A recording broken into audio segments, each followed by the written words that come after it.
passer dans un autre volet. Là, on a parlé de la famille. On va fermer ce volet-là. Vraiment, je prie que le Seigneur vous délivre vos familles au nom de Jésus. On va fermer ce volet. On va ouvrir le volet de la jalousie dans l'Église. La jalousie dans l'œuvre de Dieu. Et oui, ça existe, frère. Si tu ne savais pas que la jalousie dans l'œuvre de Dieu existait, je vais te dire aujourd'hui que ça existe. C'est une jalousie, d'accord, qui a dans le cœur de l'homme. Je vous ai dit, chaque homme porte en lui, chaque homme descendant d'Adam. Moi, je porte en moi la jalousie, la mauvaise jalousie. Mais c'est le Saint-Esprit qui m'aide à ne pas accepter cette jalousie dans mon cœur. À chaque fois qu'elle veut monter, je la rejette au nom de Jésus. Parce que je sais que ça peut être un point de contact pour l'ennemi, pour m'utiliser, pour détruire les autres. Et je refuse ça au nom de Jésus. Je veux être le point de contact du Saint-Esprit, du Seigneur, pour bénir les autres, comme je suis en train de le faire aujourd'hui, au travers de cette émission.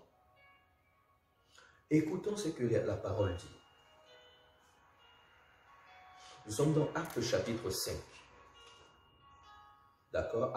Actes chapitre 5, au verset 17. Cependant, le souverain sacrificateur et tous ceux qui étaient avec lui, savoir le parti des Sadducéens, se levèrent remplis de jalousie, mirent la main sur les apôtres et les jetèrent dans la prison publique. Mais un ange du Seigneur ayant ouvert pendant la nuit les portes de la prison, les fit sortir et leur dit, allez, tenez-vous dans le temple et annoncez au peuple toutes les paroles de cette vie. Vous voyez un peu? Donc ici, il s'agit de Pierre et Jean, les apôtres, qui ont reçu, d'accord, l'ordre de la part du Seigneur de parler au peuple du Seigneur, aux Juifs. D'accord? Allez, faites de toutes les nations des disciples. Il leur a dit ça. Lorsqu'on lit Actes chapitre 1, il dit commencer à Jérusalem, dans la Judée, dans la Samarie, et ensuite dans les extrémités de la terre. Et voilà, d'accord, après la venue du Saint-Esprit, Pierre qui a pris tout son courage avec Jean, ils ont commencé à prêcher au temple. Et remplis de jalousie, les chefs religieux, les pharisiens et les sadducéens ont attrapé Pierre et Jean et les ont mis en prison à cause de la jalousie. On n'a pas dit parce que, d'accord, Pierre et Jean prêchaient quelque chose qui était contre la Torah, qu'on les a mis en prison. D'accord? Ou ils prêchaient contre les autorités, ou ils s'aimaient le trouble. On les a mis en prison. Non! On les a mis en prison à cause de la jalousie. Bien-aimés, notre maître Yahushua, Jésus-Christ de Nazareth, a été tué à cause de la jalousie pour nous. C'est la jalousie qui a fait que les chefs religieux tuent Jésus. Ils étaient jaloux de lui.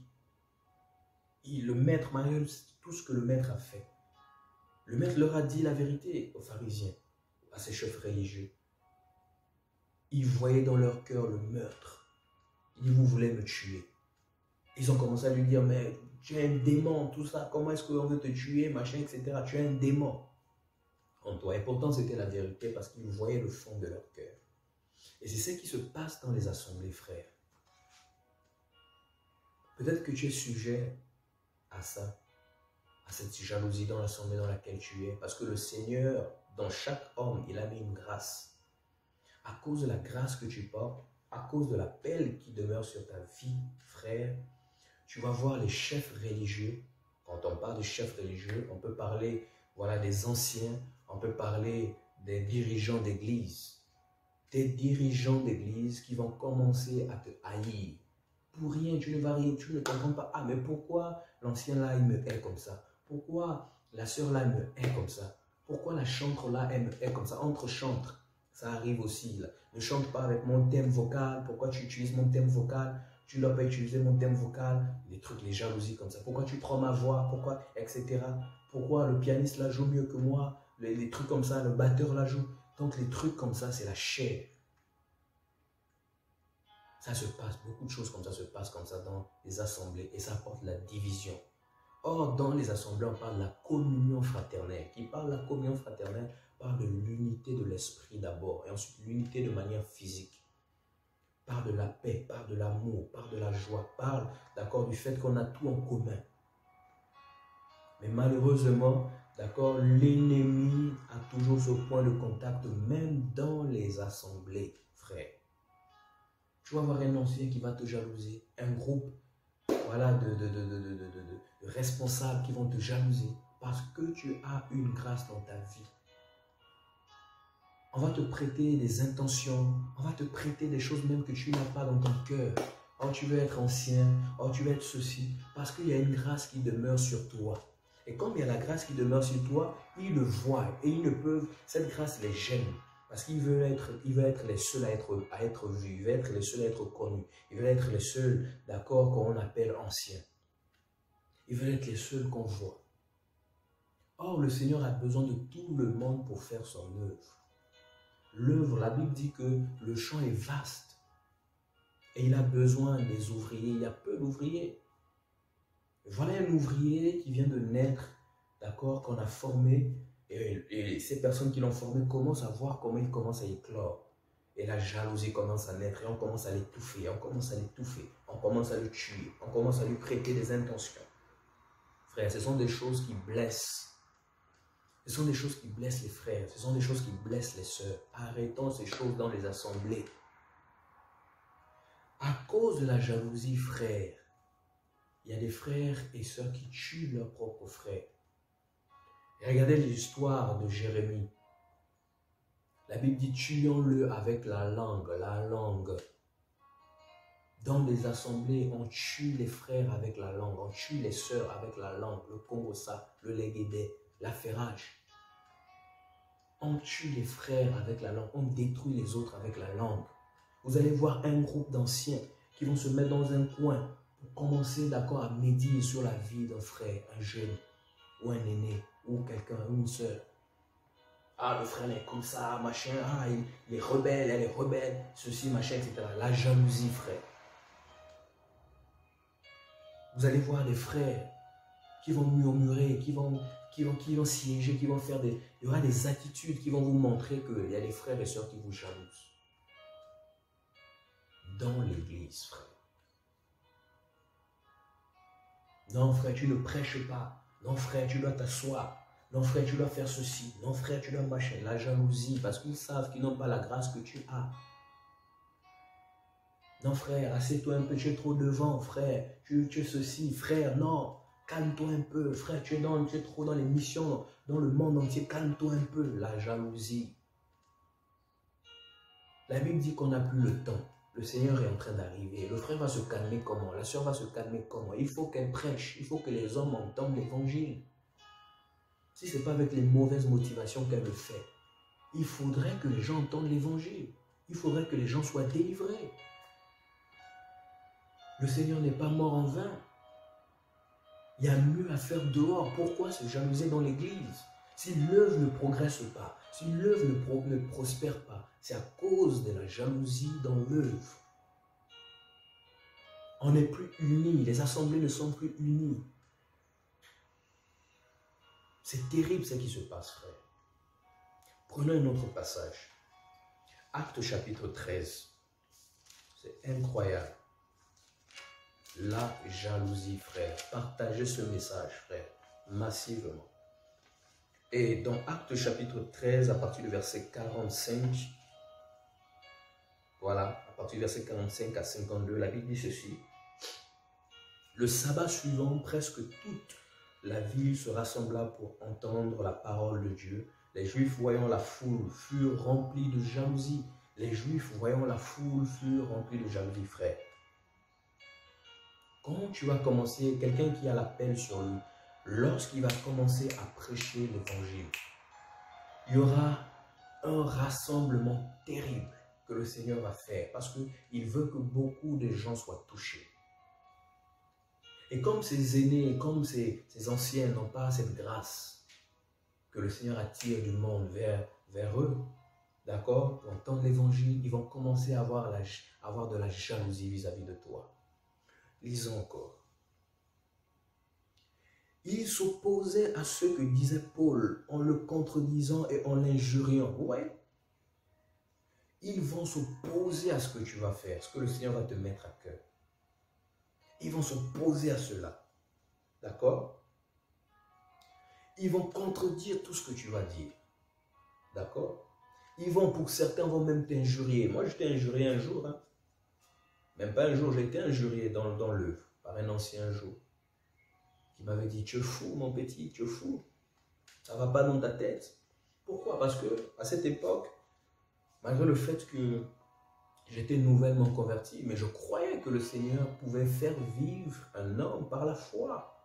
Un homme qui n'a pas de moyens, qui ne travaille pas, il pouvait le faire vivre par la foi. Comme il a nourri Élie avec les corbeaux, le Seigneur peut envoyer des corbeaux dans la vie de son serviteur pour le nourrir. Et cette parole n'a pas plu à ce pasteur à l'époque, parce qu'on le payait. Il était payé chaque fin du mois, d'accord, pour le service qu'il faisait dans l'œuvre. Mais pourquoi on va nous payer pour quelque chose qu'on a reçu gratuitement, qu'on doit aussi donner gratuitement, nous dit Matthieu 10. D'accord? Vous avez reçu gratuitement, donnez aussi gratuitement. Voilà des anciens jaloux de Paul qui vont l'injurier. Au verset 46, on dit, Paul et Barnabas leur dirent avec assurance, frère, malgré le fait qu'on va se lever contre toi, à cause de la jalousie, reste dans l'assurance. Parce que le Seigneur t'a donné une vision, parce que le Seigneur t'a donné un message, parce que le Seigneur veut se servir de toi. Frère, sois dans l'assurance, quel que soit ce que tu vas entendre, venant des anciens, venant des aînés, sur ta vie, sur ton nom, reste dans l'assurance. Parce que tu sais que tu n'es pas seul, tu es avec le Seigneur. Parce que le Seigneur, c'est celui-là qui te garde et qui te gardera. D'accord? Et il est dit ceci, Paul et Barnabas leur dirent avec assurance, c'est à vous, premièrement, que la parole de Dieu devait être annoncée. Mais puisque vous la repoussez et que vous jugez vous-même indigne de la vie éternelle, voici nous tournons vers les païens. Nous tournons vers les païens. Waouh! Ils s'opposaient à la vérité. Ils s'opposaient à la manière dont le Seigneur voulait les former. Vous voyez? Et ils ont refusé la formation du Seigneur. Ils ont refusé la vie que le Seigneur voulait les donner au travers de Paul et Barnabas. Alors, qu'est-ce qui s'est passé? Paul et Barnabas ont pris la décision de se tourner vers les païens, de les laisser seuls et de se tourner vers les païens, vers des personnes qui seront bien disposées à recevoir la formation, qui seront bien disposées à recevoir l'évangile de vie. J'ai connu ça un jour, bien aimé, avec des frères que j'aime beaucoup, que j'apprécie beaucoup jusqu'à aujourd'hui. Je prie toujours pour eux dans une nation. Et ces frères, à un moment donné, sont arrivés dans une position un peu, que le Seigneur m'a montré, orgueilleuse. Et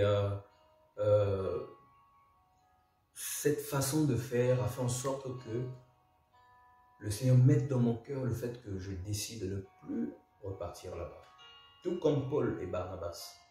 De ne plus partir, de ne plus aller les former, de ne plus aller les encourager. Pourquoi? Parce qu'ils refusaient la formation du Seigneur. Même dans la reprimande, il y a la formation du Seigneur. Même dans la reprimande, il y a la formation du Seigneur. Ils refusaient la formation du Seigneur. Ils refusaient d'écouter. Ils refusaient de prêter l'oreille à la formation du Seigneur. Ils s'opposaient à la formation du Seigneur. Alors, quand c'est comme ça, on ne peut pas lutter, d'accord, avec des gens qu'on veut former, d'accord, parce que les cœurs sont fermés, les cœurs seront fermés. Qu'est-ce qu'on fait? Il faut partir. Malheureusement, je suis parti. Et cette œuvre est restée, malheureusement, pour cette œuvre, 2 ans sans qu'il y ait réellement quelqu'un qui a le formé.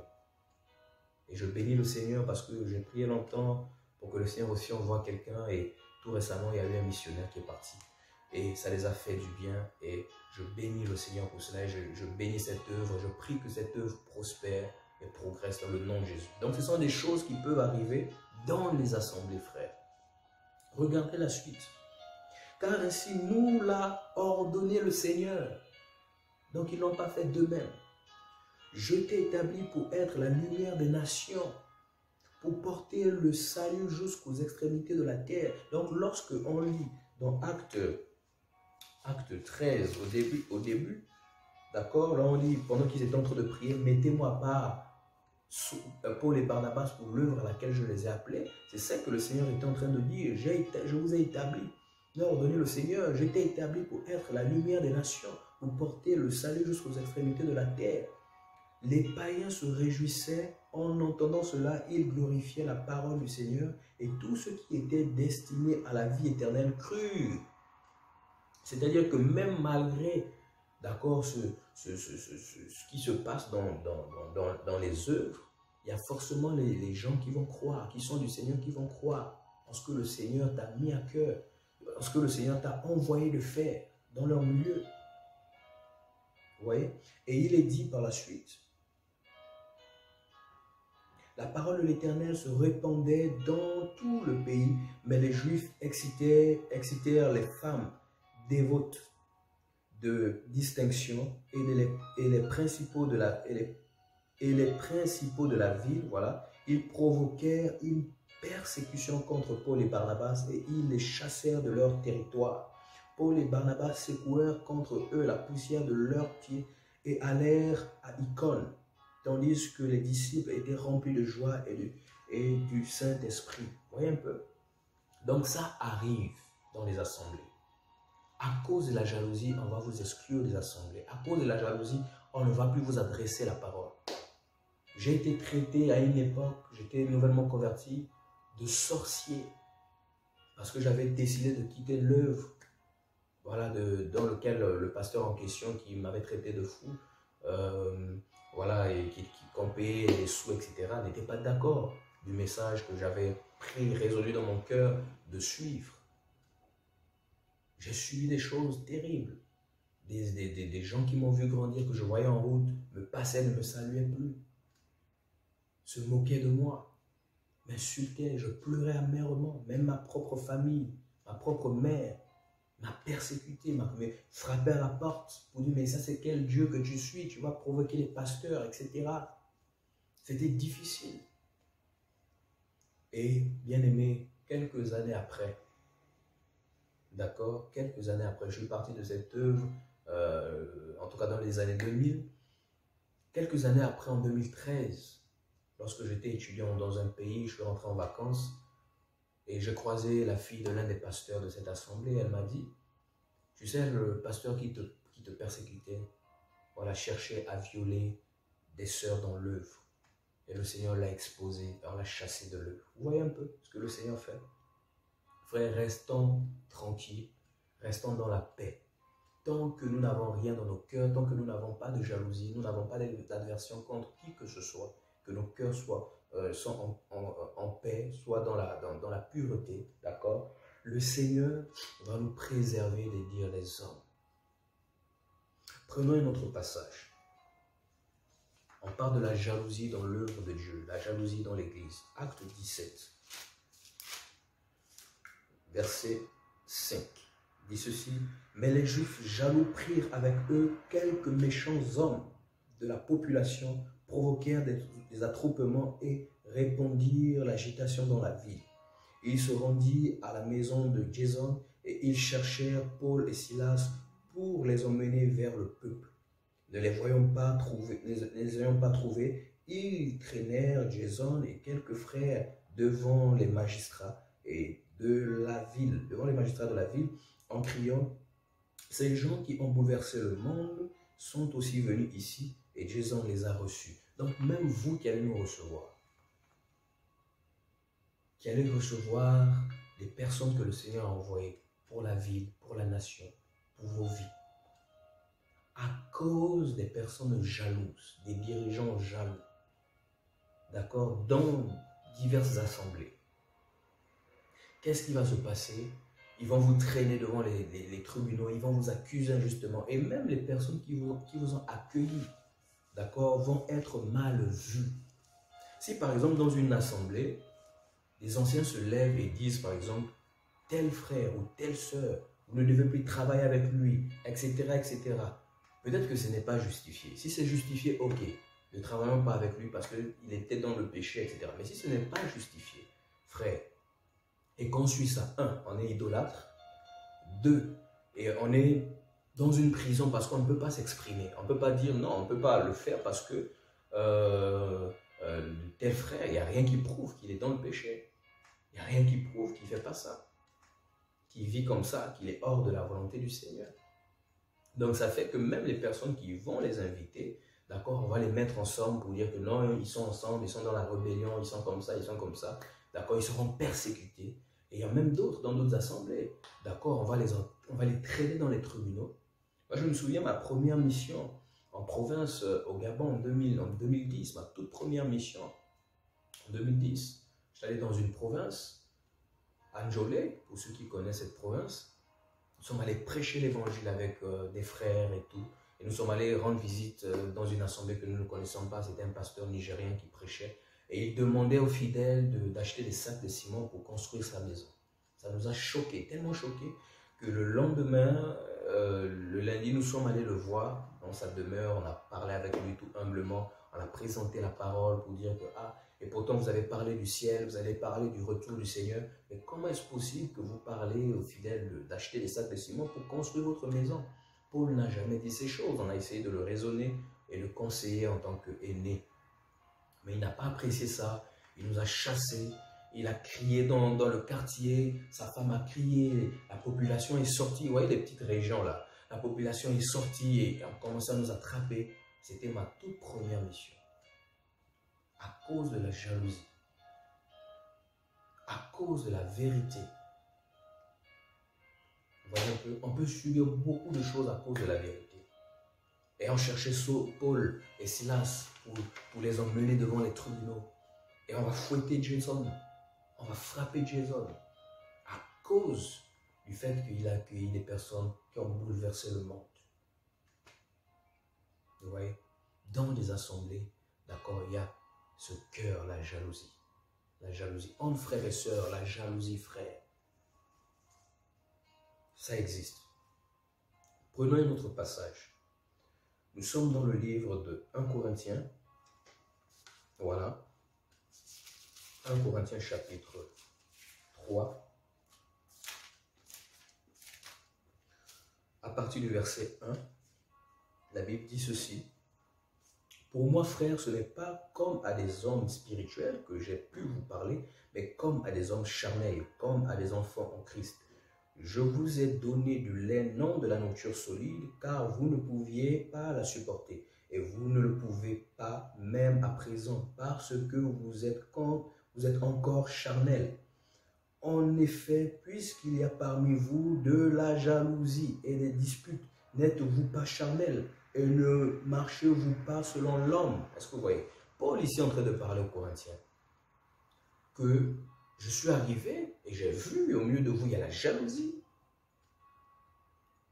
Est-ce que le fait qu'il y a la jalousie et les disputes au milieu de vous, ça ne fait pas de vous des hommes charnels? Dans beaucoup d'assemblées, il y a des hommes charnels.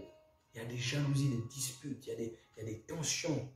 Tel frère n'aime pas tel frère, telle soeur n'aime pas telle soeur. Et on prie ensemble comme ça. Comment est-ce qu'on va prier si on n'est pas unis déjà dans l'esprit? S'il n'y a pas unité, on ne peut pas prier. S'il n'y a pas unité, il n'y a pas l'œuvre, frère. Si on n'est pas un, il n'y a pas d'œuvre. Tout ce qu'on fait, c'est le semblant, frère. Pour que le Seigneur nous visite, pour que le Seigneur change les choses, il faut être un dans l'esprit. Il faut être unis pour voir le Seigneur se manifester puissamment. Regardez l'église primitive. La première église, ils étaient unis et l'esprit coulait. Il y avait la puissance du Seigneur. Il y avait les œuvres du Seigneur. Et la puissance du Seigneur se mouvait, se manifestait. Les gens pouvaient être touchés. Personne ne disait que ce bien m'appartenait. Il n'y avait pas d'indigents. Quand on voyait un frère être indigent, d'accord, on l'aidait. Mais aujourd'hui, il n'y a plus ça dans nos assemblées. Quand il y a des indigents, frères, on va faire des messages comme quoi le paresseux pour casser ses frères. Mais non. Si votre frère est indigent, on lui donne 1 ou 2 fois. Aidez-le aussi à voir quelque chose pour aller pêcher. Vous l'apprenez comment pêcher. C'est être ingrat lorsque vous voyez vos frères qui passent des temps difficiles, qui ont des familles, qui ont des enfants nombreux, qui se débrouillent ici et là, c'est pas facile, qui font l'œuvre, qui forment des frères, qui aident, de ne pas les aider, de ne pas tenir compte de la situation dans laquelle ils vivent. C'est être ingrat, frère. Et à chaque fois, les appeler lorsqu'il y a besoin de prière, les appeler lorsqu'il y a besoin de missions dans des nations, dans des provinces, c'est injuste. C'est être injuste. Apprenez aussi à aider les frères. Apprenez aussi à aider les sœurs qui sont tout le temps dévouées à l'œuvre. Aidez-les à sortir de leur situation de précarité. Aidez-les à sortir de leur situation difficile. C'est ça l'amour, c'est ça la famille dans l'église. Frère. Vous voyez? Donc les Corinthiens, c'était des personnes charnelles. Ils disaient que les uns étaient de Paul, les autres étaient d'Apollos. Division. Charnelle. Oh, ça c'est mon bon grand, ah, ça c'est votre bon grand, etc. Les termes comme ça, là, ce ne sont pas des termes qu'il faut employer en tant que frère. Il faut être unis, il faut être un. Il n'y a pas de bon grand. Le seul bon grand, c'est Yeshua Mashiach. C'est Jésus-Christ. Nous sommes tous frères, nous sommes tous un. On doit être unis. Voilà ce qui se passe dans les assemblées. Pour détruire la vie de l'autre, un frère va aller mal parler. Tuons-le avec la langue. Va aller mal parler d'un autre frère. Le Seigneur va se saisir de cette personne mal disposée pour aller inventer les choses. Voilà ce que tel frère a dit contre l'autre là-bas. Ah bon, il a dit ça sans même vérifier. Comme aussi on a des mauvaises dispositions, qu'est-ce qu'on fait? On dit oui, c'est comme ça, c'est comme ça. Et voilà, une fausse nouvelle se répand, tout bêtement. Et c'est triste, ce qui se passe dans les assemblées. Pour des gens qui prêchent, pour des gens qui se disent d'être du Seigneur. Beaucoup souffrent de ça dans les assemblées. Si tu souffres de ça dans l'assemblée dans laquelle tu es, frère, sois encouragé. C'est le mauvais côté de l'homme et des hommes charnels. Parce que les hommes spirituels refusent que la jalousie, d'accord, monte, d'accord, dans leur cœur et acceptent ces choses. Non. C'est des hommes charnels qui rentrent dans ce genre de choses. Et ces personnes qui rentrent dans ce genre de choses, Paul dit que ce sont des enfants. Dans l'esprit, ce sont des enfants. Parce qu'ils n'arrivent pas à gérer ce sentiment. Parce qu'ils voient comment le Seigneur utilise un frère. Le Seigneur utilise un frère qui a une vision, qui fait des nations, qui machin, ou qui va qui fait dans le social, etc. Et ses œuvres produisent. Et la jalousie commence à naître. Le frère là, il veut se montrer, il veut montrer quoi, etc. Ah, j'aime pas le visage du frère là, j'aime quand tel frère prêche par rapport à tel frère. La jalousie. Les cœurs ne sont plus purs. Comment est-ce qu'on veut que le Seigneur nous bénisse? Comment est-ce qu'on veut que le Seigneur nous fasse grandir? Si vous maudissez les frères que le Seigneur vous a... les frères que le Seigneur a utilisés pour vous former, vous les maudissez. Comment est-ce que vous voulez grandir? Il faut bénir. Quel que soit ce qu'on dit contre vous ou sur vous, il faut bénir. C'est dur, mais il faut bénir. D'accord? Alors, 2 Corinthiens, chapitre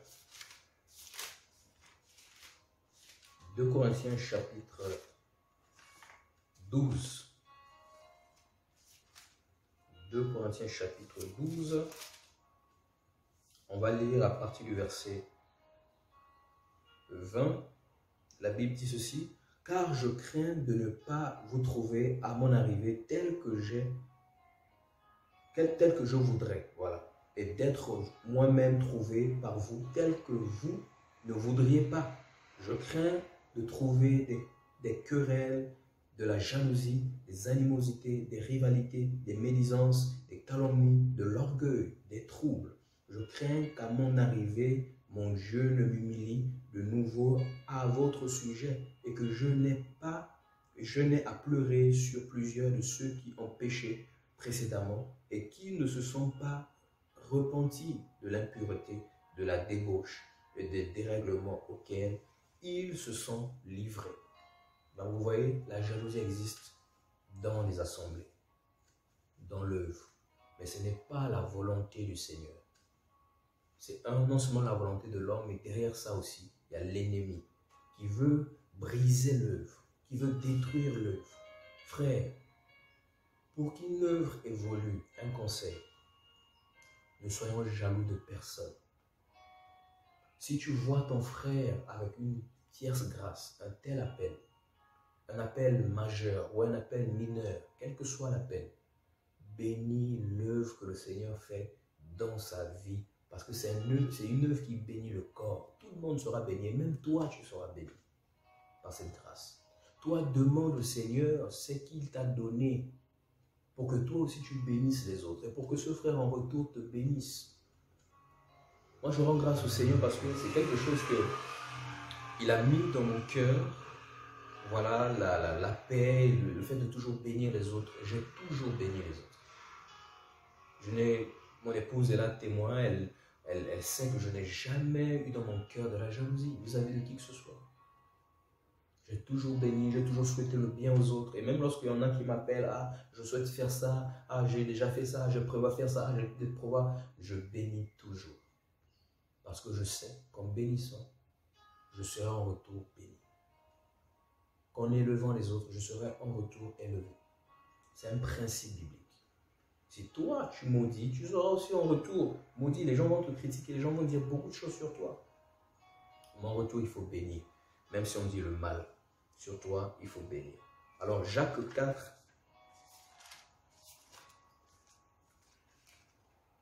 Jacques 4. J'espère avoir... cette Bible, elle est très vieille. Jacques 4, partie du verset, voilà, 1 à 4, voilà. D'où viennent les luttes et d'où viennent les querelles parmi vous? N'est-ce pas de vos passions qui combattent dans vos membres? Vous convoitez et vous ne possédez pas. Vous êtes meurtriers et envieux et vous ne pouvez pas obtenir. Vous avez des querelles et des luttes et vous ne possédez pas parce que vous ne demandez pas. Vous demandez et vous ne recevez pas parce que vous demandez mal dans le but de satisfaire vos passions. Adultères que vous êtes, ne savez-vous pas que l'amour du monde est inimitié contre Dieu? Celui donc qui veut être ami du monde se rend ennemi de Dieu. Ouais. Donc les luttes, les rivalités, tout ça dans l'œuvre, d'accord, les envies, c'est parce qu'il y a des mauvaises motivations, le meurtre, il y a même le meurtre dans l'église. On tue les frères, la langue tue. Pendant que le frère était là, ou la sœur était là, tu n'as jamais dit au frère, fais attention parce que l'ennemi, etc., etc. Mais que le frère n'est plus là, et la sœur n'est plus là. Te voilà toi, le Seigneur m'avait dit ceci un jour, etc. Contre ce frère, effectivement, mensonge. C'est le cœur de l'homme, la jalousie. Frères, sortons de ces choses, je vous en prie. Ce sont des choses qui blessent, ce sont des choses qui font mal. Lorsqu'il y en a des frères sincères comme vous, des sœurs sincères comme vous, qui veulent progresser, qui veulent évoluer avec le Seigneur, et vous vous rendez compte de la jalousie qu'il y a autour. Vous vous rendez compte des pasteurs qui vous jalousent. Vous vous rendez compte des prophètes qui vous jalousent. Vous vous rendez compte des évangélistes qui vous jalousent. Des gens qui ont des grands appels dans les assemblées dans lesquelles vous êtes. Moi, j'ai vu ça dans les assemblées, d'accord, dénominationnelles. J'ai vu ça. La jalousie entre eux-mêmes. Ah, moi, je dois prêcher. Oh non, toi, tu ne prêches pas. Ah non, c'est elle qui doit prêcher. Oh non, pourquoi c'est toujours lui? La jalousie, pourquoi c'est toujours lui? Lorsque vous entendez ce terme-là, pourquoi c'est toujours lui? Comprenez qu'il est touché par la jalousie. Pourquoi pas lui? Pourquoi pas lui que le Seigneur utilise pour aller toujours dans le même pays? Pourquoi pas lui? Laissez le frère. S'il a été réellement appelé pour les nations, pour visiter les nations, ne le jalousez pas. Bénissez-le. Bénissez-le. Vous voyez, la jalousie dans l'église du Seigneur. Et 1 Jean 4, 20 vous dit, comment est-ce que toi qui te dit aimer le Seigneur, tu vas haïr l'homme que tu vois. Comment tu hais l'homme que tu vois? Et tu vas dire que tu aimes le Seigneur que tu ne vois pas. C'est incompréhensible. Tu ne peux pas dire aimer Elohim que tu ne vois pas et haïr ton frère que tu vois. C'est quel amour? Et souvent derrière ça, c'est dû à la jalousie. Au milieu des frères, il y a des questions. Frère, est-ce que tu as eu le boulot? Frère, est-ce que ta vie ça va? Sœur, est-ce que ça va dans ta vie? Est-ce que toujours en train de chercher des trucs? Et lorsqu'on a trouvé la chose qui suscite en nous la jalousie, c'est fini. L'ennemi a pris le point de contact et on voit des tensions dans l'œuvre. Et les œuvres même se déchirent à cause de la jalousie. Les œuvres se déchirent à cause de la jalousie. Un groupe part avec un tel, un autre groupe part avec un autre groupe. La jalousie. Ce n'est pas un sentiment qui vient du Seigneur. La mauvaise jalousie vient de l'ennemi. On a vu son origine. Si ce n'est pas encore ton temps pour lequel le Seigneur veut t'exposer, pour t'utiliser, cache-toi, reste avec le Seigneur comme David. Ouais, ses frères ont été jaloux de lui. Ses frères étaient jaloux. David a dit, il veut combattre Goliath. Mais comment toi, David, on te connaît. On connaît la méchanceté de ton cœur. Oh, tes propres frères. Et David n'a pas écouté ce que ses frères ont dit. Il a suivi ce que le Seigneur a mis dans son cœur. Et quand il a tué Goliath, j'imagine un peu la honte qu'a dû avoir ses frères. Regardez Saoul, comment il a jalousé David. David a grandi dans le milieu de Saoul. Saoul l'a tout montré, Saoul l'a formé, Saoul l'a élevé. Mais quand Saoul a vu la grâce qu'il y avait sur David, il a commencé à haïr David. Parce que le Seigneur n'était plus avec lui. Est-ce qu'en retour, David a méprisé Saoul? Non. Est-ce qu'en retour, David a allé sur les réseaux sociaux pour mépriser Saoul? Non. Est-ce que David, en retour, est allé faire des vidéos pour maltraiter Saoul? Non. Mais d'où vient cette façon de faire, frère? Faisons attention avec les personnes, d'accord, qui nous ont formés. Bénissons-les. N'ayons pas de l'aversion, de la jalousie contre eux, non. David, moi j'aime beaucoup ça, l'attitude de David vis-à-vis de Saoul. Il dit, toucherai-je le oint d'Élohim? Toucherai-je le oint d'Élohim? Il a considéré jusqu'à la dernière minute Saoul comme étant le oint d'Élohim, malgré les erreurs de Saoul. Malgré que David savait que le Seigneur avait rejeté Saoul, qu'il n'était plus roi dans l'esprit, il n'y avait plus rien. C'était juste physiquement, il faisait des choses, mais dans l'esprit, il n'y avait plus rien. Et David, d'accord, parce qu'il y a plusieurs David, hein, il y a plusieurs Saoul. Il ne faut pas dire que c'est moi David, hein, je ne suis pas en train de dire ça. Donc il y a plusieurs David et il y a plusieurs Saoul dans les assemblées. Voilà, regardez un peu cette image. Et vous allez vous rendre compte que David, d'accord, est resté jusqu'à la dernière minute. Il s'est éloigné de Saoul parce qu'il a vu que la haine qu'avait Saoul vis-à-vis de lui, Saoul voulait le tuer à cause de la jalousie. Saoul a même lancé une lance sur son propre fils à cause de David. Jonathan, il a failli tuer Jonathan à cause de David. Vous voyez jusqu'où la jalousie peut emmener les frères et sœurs dans l'œuvre. Faisons attention à cela, frère. Faisons attention à cela. Beaucoup vont rater le ciel à cause de la jalousie. Ce n'est pas une œuvre qui vient du Seigneur. La mauvaise jalousie, elle vient de l'ennemi. D'accord? Alors, comment faire pour ne pas être atteint, d'accord? Pour ne pas être touché par l'esprit de jalousie. Pour ne pas être atteint par l'esprit de jalousie. Parce que c'est aussi un esprit. D'accord? On va prendre un passage. Dans Romains 13. Romains 13. Voilà, Romains 13 au verset 13. On dit ceci. Marchant honnêtement comme en plein jour, loin des orgies et de l'ivrognerie, de la luxure et de la débauche, des querelles et des jalousies. mais revêtez-vous du Seigneur Jésus-Christ et n'ayez pas soin de la chair pour en satisfaire les convoitises. N'ayez pas soin de la chair pour en satisfaire les convoitises. Donc la chair, comme on l'a dit depuis le départ, porte en elle la jalousie. Est-ce que vous voyez un peu? Marchant honnêtement comme en plein jour, comme en plein jour, que tout ce que nous faisons soit visible vis-à-vis des hommes, que rien ne soit ténébreux, que nos cœurs soient purs, qu'on soit loin de la jalousie. D'accord? Et ce sont des personnes qui marchent selon l'esprit, qui ne sont pas atteintes par l'esprit de jalousie, par la jalousie, et qui ne peuvent pas tuer leurs frères en retour.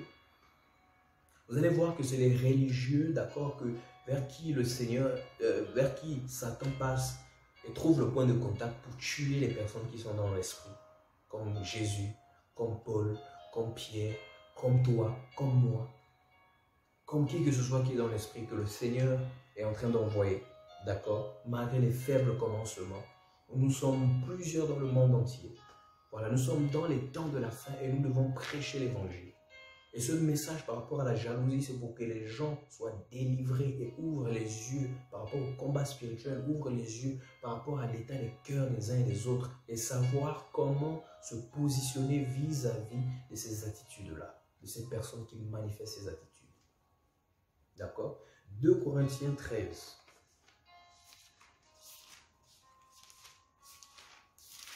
2 Corinthiens 13, à partir du verset 5. Dit ceci: examinez-vous vous-même pour savoir si vous êtes dans la foi. Éprouvez-vous vous-même.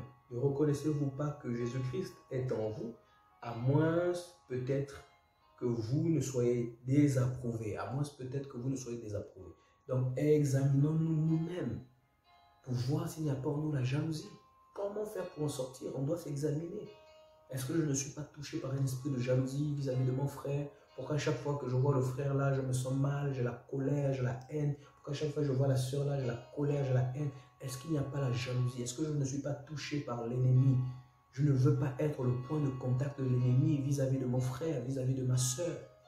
Faisons attention, bien-aimés. Examinons-nous et marchons selon l'esprit. Faisons du bien, donnons le bien, redonnons le bien. Ne redonnez pas le mal vis-à-vis de ceux qui vous font du bien. Ce n'est pas juste, frère. Prenons encore un autre passage. Matthieu 7. Matthieu 7, 12. Matthieu 7, 12. Dit ceci: tout ce que vous voulez que les hommes fassent pour vous, faites-le de même pour eux, car c'est la loi et les prophètes. Tout ce que vous voulez que les hommes fassent pour vous, faites-le de même pour eux. C'est juste. Tout ce que vous voulez que les hommes fassent pour vous, faites-le de même pour eux. Ne soyons pas dans la jalousie, frère. Ne soyons pas dedans. Si tu ne veux pas qu'on te jalouse, ne jalouse pas les autres. Si tu ne veux pas qu'on te fasse du mal, ne fais pas du mal aux autres. C'est ce que dit la parole. Le mal que tu as fait à quelqu'un, tu sais qui te sera rendu. De la même façon que tu as jugé le cas de quelqu'un. Parce que quelqu'un est tombé dans un péché, tu as commencé à être dur, vous avez laissé cette personne, machin, etc., dans le désordre et tout. En retour, lorsque tu feras des erreurs, tu vivras ça aussi. Parce que c'est comme ça, ce sont des lois spirituelles. On ne va pas dire les autres sont méchants, les autres sont mauvais. Non, lorsque tu vas te rappeler de ton passé, comment tu étais dur avec les autres. Or, le Seigneur dit qu'il n'est pas venu pour les personnes qui se sont en bonne santé, mais il est venu pour les malades. Si ton frère est malade et que tu vois la maladie en lui, tends-lui la main s'il veut être aidé. S'il reconnaît sa faute sans erreur, ce n'est plus la peine de le torturer par les erreurs qu'il a commises. Il faut l'aider à s'en sortir. Le temps est court. On veut rentrer au ciel. Voilà pourquoi il faut préserver son cœur, frère. Il faut s'éloigner des gens qui portent en eux la sémence de la jalousie, l'esprit de jalousie. Il faut rester dans la présence du Seigneur. Moi, j'ai résolu dans mon cœur de rester dans la présence du Seigneur. De rester avec le Seigneur. Parce que l'homme m'a tellement déçu. J'ai subi tellement de choses avec les hommes. Que ce soit les inconvertis, que ce soit les chrétiens, que ce soit des connaissances. J'ai subi tellement de choses, je vous assure, vous ne pouvez pas imaginer. J'ai pris la résolution de rester uniquement avec le Seigneur. uniquement avec le Seigneur. Parce que c'est la seule personne qui ne pourra jamais me décevoir, qui ne pourra jamais me blesser, qui ne pourra jamais me faire du mal. Est-ce que les combats ne seront pas toujours là? Si, il y aura toujours des combats. Mais je sais avec qui je suis. Je sais dans quelle position je suis. Je sais qui me donnera la victoire, frère. Et c'est ce que nous devons faire pour ne pas être touchés par l'esprit, d'accord, de la jalousie. 1 Corinthiens 13, pour nous qui sommes chrétiens, on nous parle de l'amour. 1 Corinthiens 13, le passage de l'amour, nous dit ceci, à partir du verset 4. L'amour est patient, il est plein de bonté, l'amour n'est point envieux. Donc l'envie c'est la jalousie, l'amour n'est point jaloux. Quelqu'un qui est jaloux n'a pas l'amour en lui. Voilà, l'amour de Dieu, il n'a pas l'amour de Dieu en lui. D'accord? Donc l'amour n'est pas envieux, l'amour ne se vante point. Donc l'amour n'est pas orgueilleux. D'accord? Il ne fait rien de malhonnête. Donc il ne va pas combosser les autres. Il ne va pas faire le léguédé, l'affairage. D'accord? Il n'est pas malhonnête, il ne s'enfle point d'orgueil, il ne fait rien de malhonnête, il ne cherche point son intérêt, il ne s'irrite point, il ne soupçonne point le mal, il ne se réjouit point de l'injustice, mais il se réjouit de la vérité. Il excuse tout, il croit tout, il espère tout, il supporte tout. L'amour ne périt jamais, les prophéties seront abolies, les langues cesseront, la connaissance sera abolie. La connaissance sera abolie. Donc, vous qui êtes attachés à la grâce, toutes ces choses seront abolies. Mais l'amour, le caractère, d'accord, la transformation du caractère, du cœur, c'est ce qui fait, d'accord, que le Seigneur peut nous juger dignes de rentrer au ciel. Le fait qu'on le laisse nous travailler dans l'âme, on le laisse nous changer, on le laisse enlever la jalousie, on le laisse enlever les meurtres, on le laisse enlever la haine, toutes ces choses. C'est ce qui fait que nous serons jugés dignes de rentrer au ciel. Quand bien même c'est par grâce qu'on est sauvé. Parce que l'homme est rempli de méchanceté, je vous assure, d'une telle méchanceté, voilà, qu'on ne peut la comprendre. Voilà. Alors, qui peut nous rendre libres de la jalousie? Comme vous l'avez compris, c'est le Seigneur. Voilà, on va prendre un dernier passage dans Tite chapitre 3. Tite chapitre 3. Verset 1 à 8, il est dit ceci: rappelez-leur d'être soumis aux magistrats et aux autorités, d'obéir, d'être prêts à toute bonne œuvre, de même de ne médire de personne, de Congossa, de personne, d'être pacifique, modéré, plein de douceur envers les hommes, car nous aussi nous étions autrefois insensés, désobéissants, égarés, asservis à toute espèce de convoitise et de volupté, vivant dans la méchanceté et dans l'envie, donc dans la jalousie, dignes d'être haïs. Et nous haïssons les uns et les autres, et nous haïssons les uns et les autres. Vous voyez un peu? Mais lorsque la bonté de Dieu, notre Sauveur, et son amour pour les hommes ont été manifestés, il nous a sauvés, non à cause des œuvres de justice que nous aurions faites, mais selon sa miséricorde par le bain de la régénération et le renouvellement du Saint-Esprit. Il a répandu sur nous avec abondance par Jésus-Christ, notre Sauveur, afin que, justifiés par sa grâce, nous devenions héritiers dans l'espérance de la vie éternelle. Cette parole est certaine et je veux que tu affines ces choses afin que ceux qui ont cru, voilà, en Dieu, s'appliquent à pratiquer de bonnes œuvres. Voilà ce qui est bon et utile aux hommes. Voilà ce qui est bon et utile aux hommes. Alors, qui peut, bien aimé, nous rendre libres de la jalousie? Eh bien, c'est le Seigneur Jésus-Christ de Nazareth, Yeshua HaMashiach.